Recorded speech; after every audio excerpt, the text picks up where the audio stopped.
Are you drowning in a sea of open source packages and libraries because you can't find the right one for your project? Well, in the next few minutes, you'll have a foolproof way to evaluate and choose the best ones with ease. And if you stay until the end, I'll share with you a tool that cuts all of this manual process down to minutes instead of hours.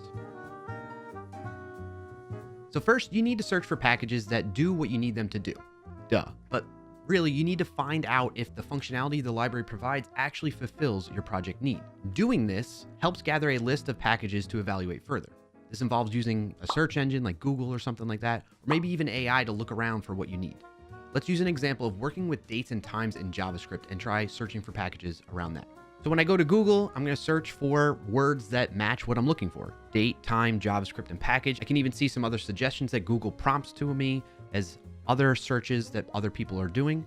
And when I search for that, I can see these results. We got date.fns as an example here, day.js, and moment.js. Now, if you go the AI route, maybe you use ChatGPT, you're going to search and ask that, what are some packages that help with date and time calculations and formatting?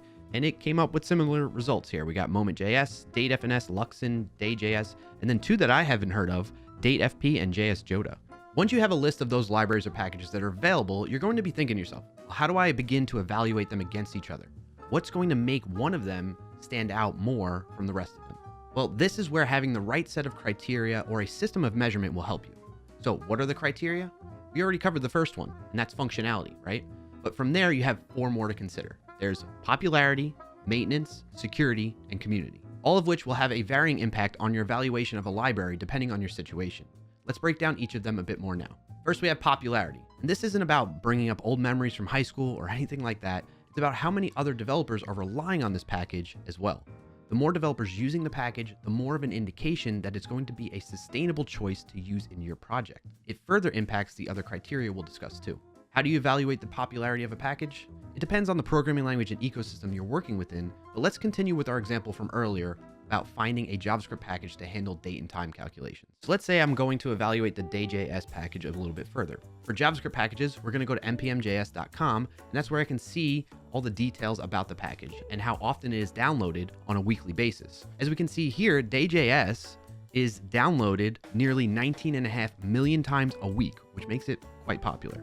You can also look at the package repository and see how many stars it has and how many other projects depend upon it. All of this is used as a sign that other developers are finding it useful for the purpose or functionality the package is promising to provide. And it means that the package is likely to offer better support, more resources, and a larger community. Hint, hint. The next criteria for evaluating packages is maintenance. Maintenance is about whether or not the package is receiving regular updates and being actively contributed to.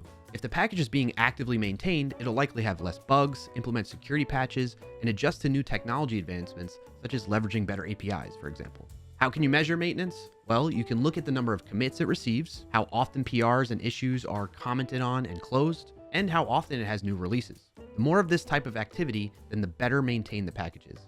After maintenance, we have security. Security of a package should be fairly self-explanatory, but this is about identifying vulnerabilities in the code and in the dependencies for the package. You can measure this by using tools like an open source vulnerability scanner, such as Snyk. Now, there are two ways you can approach this with using Snyk to evaluate the security of packages on your own manually. You can go to Snyk's vulnerability database at security.snyk.io and search for the package that you want. In this case, I searched for moment.js, and I can see all of the vulnerabilities that are being reported via Snyk's vulnerability database. Another way you can go about monitoring the security of open source packages is by adding them in your Snyk account. So if you go to add projects and you choose monitor public GitHub repositories, you can click on that.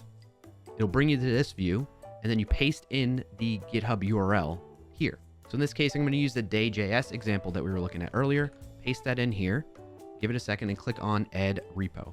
And now I could say import one repository, and it will go through and run Snyk's tooling around that particular project. It'll let me know of any open source vulnerabilities in the dependencies of the project and any code vulnerabilities that are found inside of the open source code.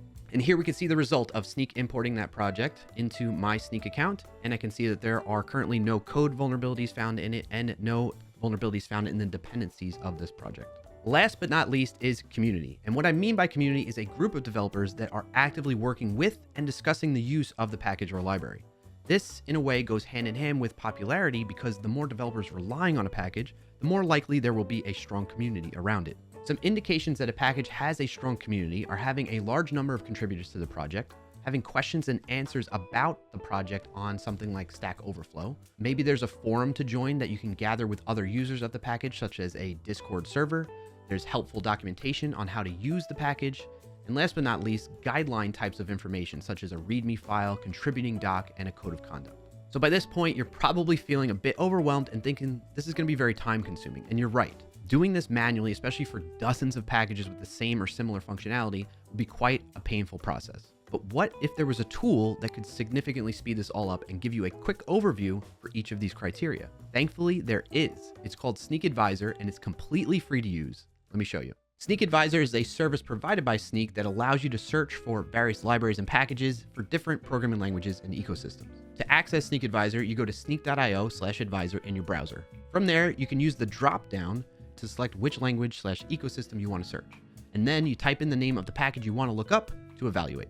In this case, I'm going to use datefns. I see the results here, but the one that matches what I'm looking for is this first one. I'm going to click on that. So here I can see all the details at a high level based on that evaluation criteria we went through earlier. It's all summarized in this package health score section in the top right. So the first section, we have the security to see any vulnerabilities that are being raised about the different versions that are released for this package. Then we have popularity, which again has those weekly downloads we looked at earlier, how many contributors there are, GitHub stars.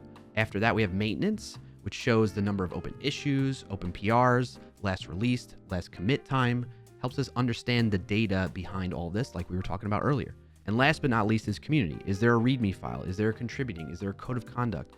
All this important information to help us know if there's a strong community around the package. I can't express to you all how much I wish I knew about this tool, Snyk Advisor, sooner in my own career, because it would have saved me and my company a lot of time and effort. Be sure to check it out the next time you're looking for an open source package for your project. Again, you can access it all for free at snyk.io/advisor. That does it for this video. If you got value out of it, be sure to like it down below and share it with a colleague who could put it to use. And if you made it this far, subscribe to the channel so you don't miss out on upcoming videos. Thanks for watching, and happy, safe coding, everyone.